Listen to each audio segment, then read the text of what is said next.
복에 대한 말싸움 성기도와 암송 찬양. 신명기 33장 23절 말씀. 납달리에 대하여는 일러스되 은혜가 풍성하고 여호와의 복이 가득한 납달리여 너는 서쪽과 남쪽을 차지할지로다.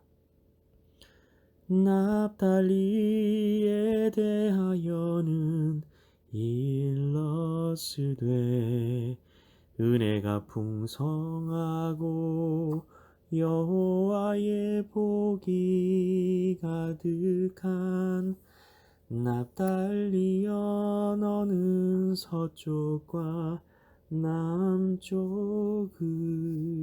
차지할지로다.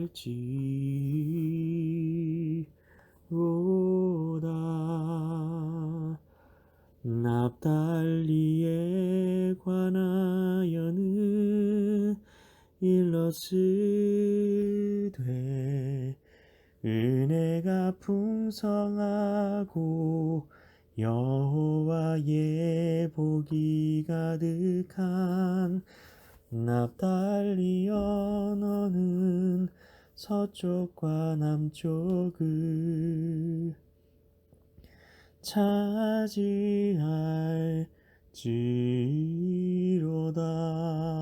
차지할지로다. 말씀 기도입니다.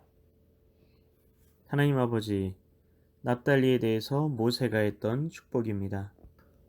납달리는 유명한 지파가 아니었습니다. 그리고 그렇게 복도 못 받은 것 같고 유명한 사람도 사사기 시대의 드보라 사라와 함께 싸운 바락을 빼고는 없는 것 같습니다. 그런데 은혜가 풍성하고 복이 가득하다는 것이 이해가 되지 않습니다. 심지어 납달리는 여종 비라의 아들로 태어나서 배다른 동생 요셉에게 감시나 당하고 고자질이나 당하던 흙수저의 인생을 살았던 사람이었습니다. 그런데 복이 가득하다니 이게 무슨 말씀일까요? 납달리는 야곱의 아내 비라의 둘째 아들이었습니다. 비라는 라헬의 여종이었습니다. 비라는 불운한 여인이었습니다. 레아의 첫째 아들 르우벤과 간음을 하게 됩니다. 어떻게 그런 일이 있었는지는 알 수 없습니다. 서로 좋아서 그렇게 된 것인지 아니면 비라가 성폭행을 당한 것인지는 모릅니다. 하여튼 그 일은 모두가 다 알고 있었습니다. 그래서인지 비라에게서 태어난 야곱의 자녀는 납달리가 끝이었습니다. 아버지 야곱이 제일 사랑하는 아내는 라헬이었습니다. 또한 그가 제일 사랑하는 아들도 라헬의 아들 요셉이었습니다. 그 요셉은 여종의 아들들이 일하는 데 와서는 일을 잘하는지 자기가 뭐라고 감시하고 아버지에게 가서 자기가 본 대로 일러 바쳤습니다. 얼마나 미웠을까요? 도대체 자기들은 왜 태어나서 사랑도 받지 못하고 인정도 받지 못하고 저 어린 놈에게 감시나 당해야 하나 울분이 치밀러 올랐을지도 모릅니다. 흙수저로 태어나 그냥 흙수저로 인생을 마치겠구나 싶어서 사는데 기쁨도 소망도 없었을 수도 있습니다. 행복은 라헬의 아들로 태어난 요셉에게나 있는 것 같았을 것입니다. 그러나 하나님께서는 그들도 이스라엘 12지파 중에 하나로 당당하게 세워주셨습니다. 하나라도 수가 빠지면 안 되었습니다. 그래서 예수님께서 세우신 12명의 사도들도 가룟 유다가 빠졌을 때 하나님께서는 그 수를 채우게 하셨던 것입니다. 납달리는 자신이 사랑받지 못하고 인정받지 못하고 그의 인생은 불행하다고 생각했을지 모르지만 그의 인생은 하나님께 택함받은 인생이었습니다. 우리는 흙수저라는 말을 자신에게 적용해서 인생에 아무 소망이 없는 것처럼 말합니다. 그러나 우리 아버지는 누구이십니까? 납달리의 진짜 영적인 아버지는 누구였습니까? 우리에게는 모두 아버지가 두 분 계십니다. 우리를 낳아주신 아버지, 영적인 아버지입니다. 육적인 아버지에 의해 우리의 인생이 행복할지 그렇지 않을지가 결정된다고 생각합니다. 물론 아버지가 부유하시고 사회적인 명성이 있으시다면 그럴 수 있습니다. 이로 인해 우리의 사회적인 경제적인 위치나 형편이 다 다릅니다. 이것을 우리는 전부라고 생각합니다. 물론 자유경쟁 사회를 살아가기 때문에 공정하게 경쟁하면 누구나 성공할 수 있지 않을까도 생각하지만 출발선상이 어느 가문에서 태어났느냐에 따라 이미 불공정하다고 생각합니다. 그러나 우리에게는 모두 영적인 아버지가 계십니다. 바로 하나님 아버지이십니다. 하나님 아버지께서는 우리 모두를 사랑하십니다. 그 사랑을 어떻게 알 수 있을까요? 그 사랑은 우리를 낳으신 아버지의 사랑입니다. 우리를 지으셨기 때문에 그냥 사랑하시는 것입니다. 그래서 하나님께서는 우리가 죄인 되었을 때에, 우리가 하나님을 사랑하지 않았을 때에 우리를 사랑하셨다고 합니다.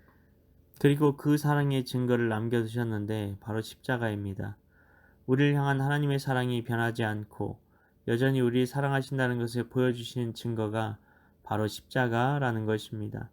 십자가가 바로 우리를 향하신 하나님의 사랑의 확실한 증거, 확증입니다. 이 사랑이 우리를 사방에서 두르고 있습니다. 그렇기 때문에 우리의 인생은 망하지 않습니다. 우리 인생은 이미 하나님의 손에 있습니다. 주님께서 나보다 내 길을 더 잘 아시고 그 걸음을 아십니다.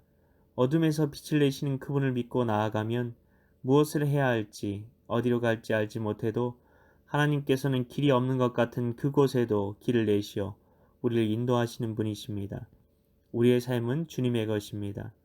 아버지께서 우리를 얼마나 사랑하시는지 십자가를 통해 우리는 분명히 보아 알았기에 하나님을 믿을 수 있습니다.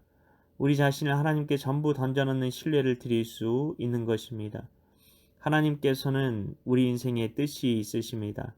계획이 있으십니다. 그분의 계획을, 뜻을 믿고 나아갈 때 우리는 결코 낙심하거나 절망하거나 어둠이 우리를 고꾸라뜨리려고 한다 할지라도 고꾸라지지 않습니다. 하나님의 섭리의 손길이 우리를 강하게 붙들고 계시기 때문입니다. 하나님 아버지, 우리가 세상이 하는 말을 듣고 낙심하지 않게 하소서. 세상은 너는 흙수저로 태어나서 아무 소망이 없어. 아예 체제를 바꾸거나 사회운동을 해서 이 세상을 변화시켜야 돼. 하나님도 그걸 원하셔. 이 세상은 너무 불공평하고 불공정하잖아 라고 말을 합니다. 그러나 역사 속에 불공평, 불공정하지 않은 시대는 없었습니다. 우리에게는 영적인 아버지가 계십니다. 그 아버지의 사랑 안에서 우리는 우리 인생을 소망과 기쁨과 은혜로 가득한 눈으로 새롭게 볼 수 있습니다. 그러면 우리 인생의 새하늘과 새 땅이 펼쳐지게 되는 것입니다. 하나님 나라에 살게 되는 것입니다. 모든 것에서 감사가 나오고 항상 기쁨이 넘치게 되는 것입니다. 나를 십자가만큼 사랑하시는 그 하나님의 그 사랑을 알게 될 때요, 우리가 이 사랑을 더 누리며 깨달으며 살아가게 하여 주시옵소서. 이를 위해 오늘도 말씀 암송 기도와 암송 찬양 가운데 나아가오니 성령으로 임하사 주님의 사랑 안에 살게 하소서. 믿고 감사드리오며 예수님 이름으로 기도하옵나이다. 아멘.